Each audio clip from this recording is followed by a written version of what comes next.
আপনাদেরকে আমি ইতিমধ্যে বলেছি আমাদের অন্তত 15 থেকে 20 জন সহকর্মী আক্রান্ত হয়েছেন, এখনো কয়েকজন অসুস্থতায় ভুগছেন এবং একজন মৃত্যুবরণ করেছেন।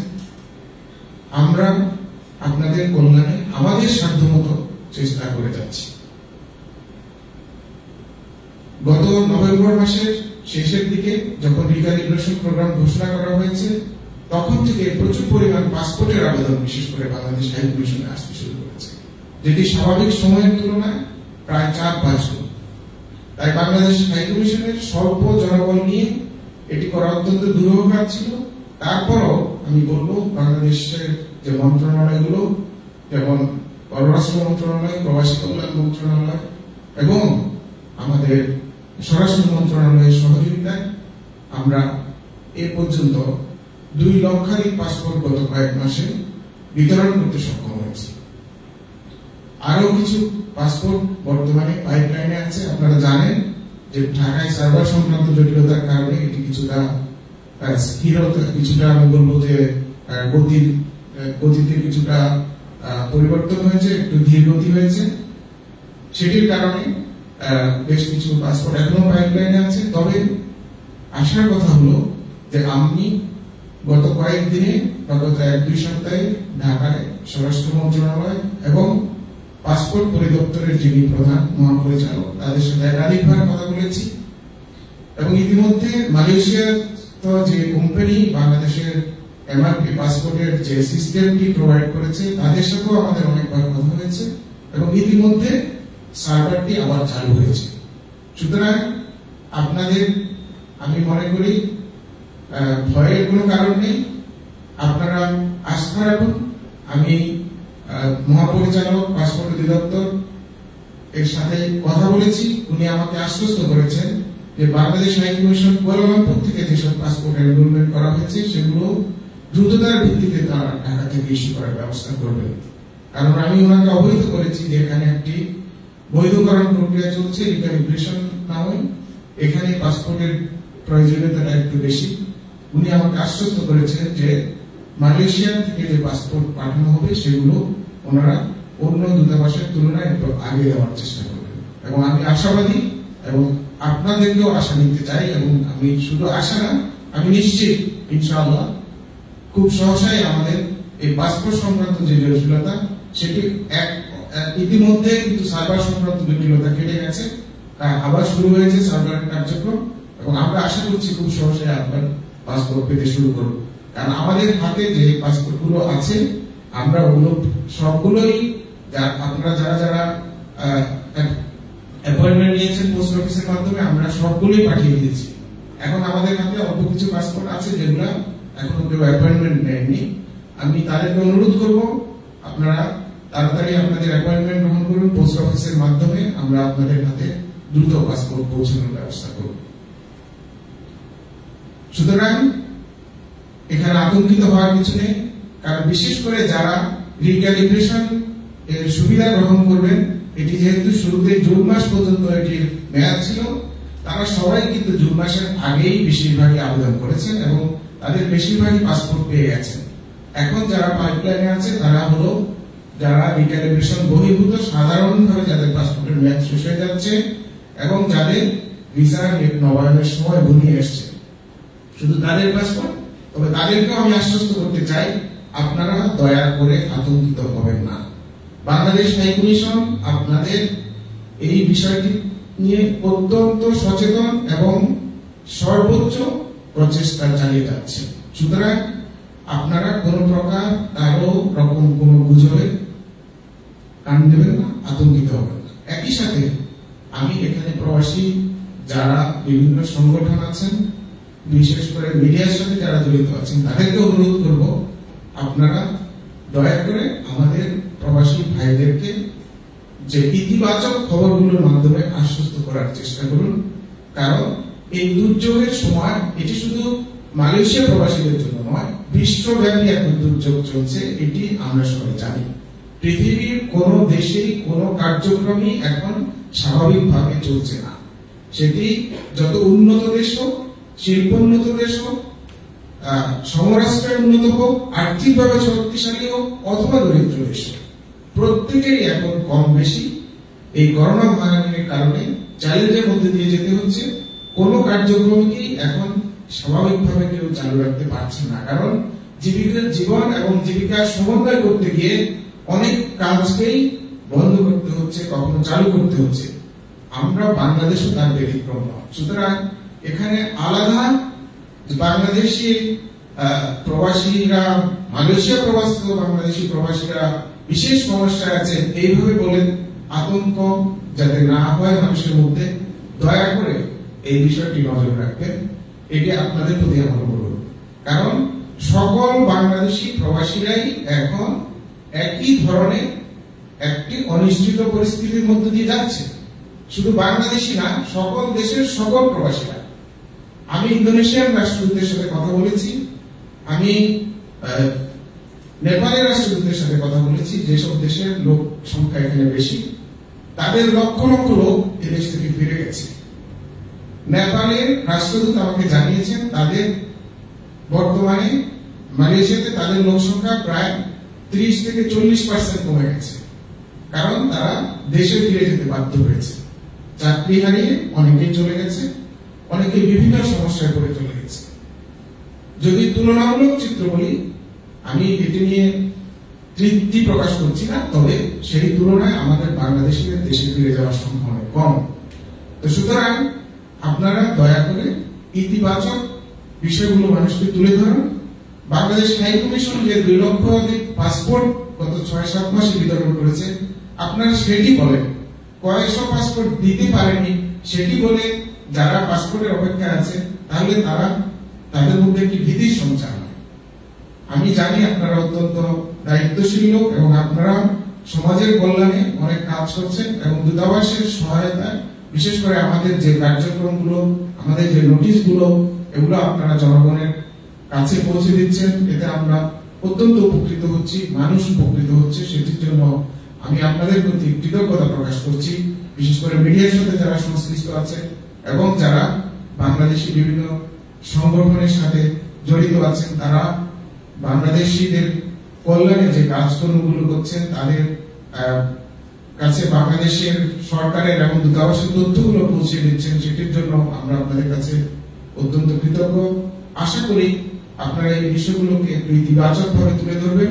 যদি কোনো চ্যালেঞ্জ থাকে, কোনো সমস্যা আপনারা দেখেন, আপনারা প্রতিনিয়তই আমাদেরকে জানাচ্ছেন। এমনকি আমি নিজেও প্রায়শই আমার কিন্তু মোবাইলের যে হোয়াটসঅ্যাপ নাম্বার অনেক মিডিয়া কর্মী ভাইদের কাছে আছে, আমি নিজ থেকেই দিয়েছি, যাতে করে মাঝে মাঝে আমাকে জানানো হয় যে এখানে কোথায় কোথায় কি সমস্যা আছে, তাহলে আমরা সেই বিষয়ে কার্যক্রম গ্রহণ করতে পারি।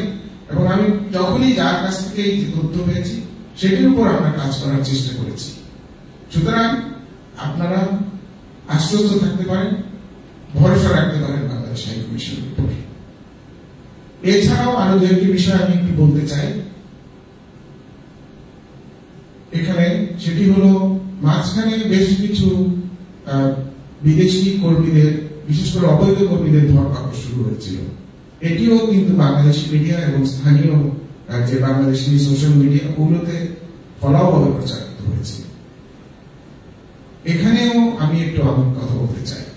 এই যে ধরপাকড়টি, এটি কিন্তু শুধুমাত্র বাংলাদেশিদেরকে টার্গেট করেছিল না, এটি তারা তাদের যে করোনা মহামারী নিয়ন্ত্রণে যে এসওপি করেছে, তারা যে লকডাউন করেছে, এমসিও করেছে, সেটিকে বাস্তবায়নের জন্য তারা যেখানে যেখানে বেশি সংখ্যক লোক সমাগম হয়েছে সেখানে, বা যেখানে বেশি লোকের অবস্থান ঘোরাঘুরি রেখেছে, সেখানেই তারা এই রেডটি পরিচালনা করেছে। সেখানে কখনো 53 জন বাংলাদেশি ধরা পড়েছে। তবে এরা সবাই অবৈধ না।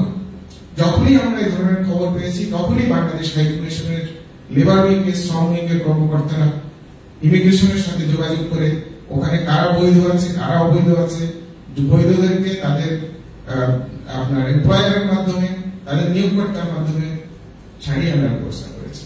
এই বিষয়গুলি হয়তো আপনারা জানেন না। তাই যদি আপনারা শুধুই বলেন যে 53 জন বাংলাদেশিকে ধরে নিয়ে গেছে, কিন্তু ওখান থেকে যে 40 জন আমরা ছড়িয়ে নিয়ে এসেছি, সেটি যদি মানুষ না জানে, তাহলে মানুষের মধ্যে একটা আতঙ্ক সৃষ্টি হবে যে কখন আমাকে ধরে নিয়ে যায়। আমরা কিন্তু হাই কমিশন কখনো কোনো তথ্য পেলে বসে থাকি না। আমি ধন্যবাদ জানাই যে আপনারা আমাদেরকে তথ্যগুলো দিয়ে সহায়তা করছেন সেটির জন্য। একইভাবে একই সাথে অনুরোধ করবো যাতে করে আপনারা এই বিষয়ে একটু সচেতন ভাবে মানুষ যাতে আতঙ্কিত না হয় সেভাবে তথ্যগুলো তুলে ধরবেন এবং হাইকমিশনকে অবহিত করবেন যাতে করে আমরা প্রয়োজনীয় কার্যক্রম গ্রহণ করতে পারি। এছাড়াও এই বিষয়ে আমরা একটি কঠোর প্রতিবাদ লিপি কূটনৈতিক পত্রের মাধ্যমে মালয়েশীয় সরকারকে বলেছি যে এই ধরনের করোনা মহামারী সংকটের মধ্যে মানুষের যখন জীবন জীবিকা হুমকির মুখে এবং যখন 31শে ডিসেম্বর পর্যন্ত এই রিক্যালিব্রেশনের মেয়াদ বাড়ানো হয়েছে, তখন যাতে এই মুহূর্তে যাতে অবৈধদেরকে ধরপাকড় করা না হয়, কারণ তাদেরকে সুযোগ দেওয়া হচ্ছে 31শে ডিসেম্বর মধ্যে বৈধতা গ্রহণের। সুতরাং যদি তাদেরকে সেই সুযোগ একদিকে দিয়ে আবার যদি তাদেরকে ধরে নিয়ে যাওয়া হয় তাহলে এটি তাদের প্রতি অন্যায় করা হবে এবং এটি আমরা মালয়েশিয়া সরকারকে বলেছি অত্যন্ত কঠোর ভাষায়। হয়তো আপনাদেরকে বলিনি, কিন্তু আজকে জানালাম। আপনারা বিশ্বাস রাখতে পারেন বাংলাদেশ হাইকমিশন বাংলাদেশিদের কখনো কোনো সমস্যা জানার পরে সেটি নিয়ে বসে থাকে না, অবশ্যই সেটির বিষয়ে উদ্যোগ গ্রহণ করা হয়। এছাড়াও আমাদের যে পাসপোর্ট সংক্রান্ত কিছু সমস্যা, যেটি ইতিমধ্যে আমি বলেছি যে প্রায় এখন যেহেতু সার্ভার চালু হয়েছে, পাসপোর্ট আপনাদের ইনশাআল্লাহ সহসাই আসা শুরু হবে এবং আশা করছি আপনারা যথাসময়ে পাসপোর্ট পাবেন।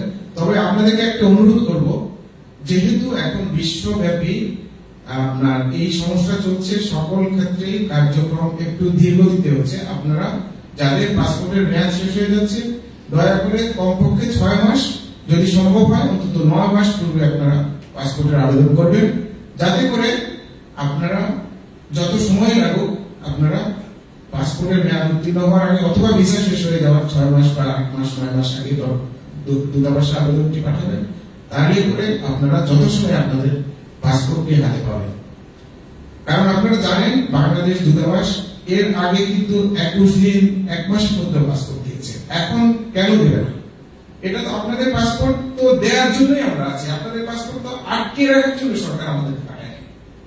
আপনাদেরকে পাসপোর্ট দেওয়ার জন্যই আমাদেরকে এখানে পাঠানো হয়েছে। আগে যদি আমরা 20-21 দিন 1 মাসে দিতে পারতাম, এখন কেন পারছি না? বিষয়টি বুঝতে হবে যে সমস্যা নিশ্চয় আছে এবং সেই সমস্যাটা শুধুমাত্র আমাদের মধ্যে না। কারণ পাসপোর্টের আবেদনটা আপনারা আমাদের কাছে পাঠান, আমরা আবার ওই পাসপোর্টটা ঢাকা থেকে হয়ে আসলে আপনাদেরকে বিতরণ করি। আবেদন গ্রহণ এবং বিতরণ এই দুটি কাজ আমাদের। মাঝখানে যে কার্যক্রমটা অনেক কাজ আছে সেখানে, সেই কাজটা কিন্তু আমরা করছি না। সেটি বিভিন্ন সংস্থা হয়ে ঢাকার বিভিন্ন সংস্থা এটির সাথে জড়িত হয়ে তারপরে একটি পাসপোর্ট প্রিন্ট হয়ে আমাদের কাছে আসে, তারপরে আমরা বিতরণ করি। তাহলে যখনই দেখবেন যে পাসপোর্ট বিতরণে ধীরগতি হচ্ছে, আপনাদেরকে বুঝতে হবে যে এটি ইচ্ছাকৃত না। কারণ ইচ্ছাকৃত হলে আগে কিভাবে আমরা 1 মাসে দিতাম, ভবিষ্যতেও ইনশাআল্লাহ 1 মাসে দেব, আরো কম সময় দেব যখন এই পরিস্থিতি করোনা পরিস্থিতি কেটে যাবে। এই বিষয়ে আমি আরেকটি কথা আপনাদেরকে বলতে চাই। এই ক্ষেত্রেও আমরা মালয়েশিয়া সরকারকে অনুরোধ করেছি যে যেহেতু বাংলাদেশিদের এখন পাসপোর্ট পেতে একটু সময় লাগছে এবং সেটির জন্য আমরা দায়িত্ব নিয়েছি। আমরা বলিনি যে ঢাকার সমস্যা, আমরা বলেছি যে দূতাবাস থেকে আমরা ওদেরকে পাসপোর্ট সময় মতো দিতে পারছি না। এটিকে আমরা মালয়েশিয়া সরকারকে আমরা নিজেদের উপর দোষ নিয়ে অনুরোধ করেছি যাতে করে আপনাদের যাদের ভিসা শেষ হয়ে যাচ্ছে বা যারা পাসপোর্ট প্রাপ্তিতে বিলম্বের কারণে যথাসময়ে ভিসার জন্য আবেদন করতে পারেনি, তাদেরকে যাতে অবৈধ ঘোষণা করা না হয় এবং তাদের উপর যাতে কোনো জরিমানা করা না হয় সে বিষয়ে আমরা মালয়েশিয়া সরকারকে অনুরোধ করেছি। মালয়েশিয়া পররাষ্ট্র মন্ত্রণালয়, মালয়েশিয়া শ্রম অধিদপ্তর এবং তাদের ইমিগ্রেশনের সাথে আমরা কথা বলছি। আমরা সবসময় আপনাদের কল্যাণে কি করলে আপনাদের মঙ্গল হবে সেই বিষয়টি সবসময় মাথায় রেখে কাজ করছে। সুতরাং এটি ভাবার কোনো কারণ নেই যে বাংলাদেশ হাই কমিশন ওখানে বসে বসে ঘুমাচ্ছে। যদি ঘুমাতো তাহলে আমার 15-20 জন সহকর্মী আক্রান্ত হতো না, একজন সহকর্মী মৃত্যুবরণ করতো না।